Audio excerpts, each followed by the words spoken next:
Bare months na ng 2025, wala ka pa rin magawang aksyon. Hindi ka pa rin makapag-decide.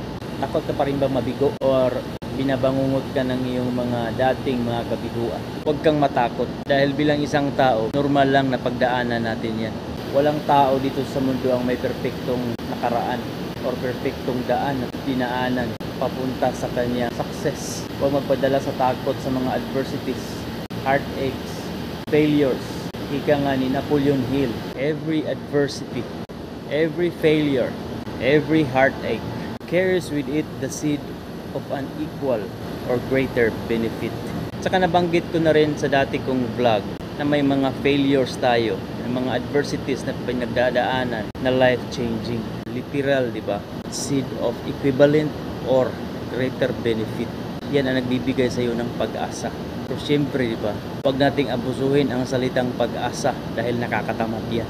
Kumilos ka.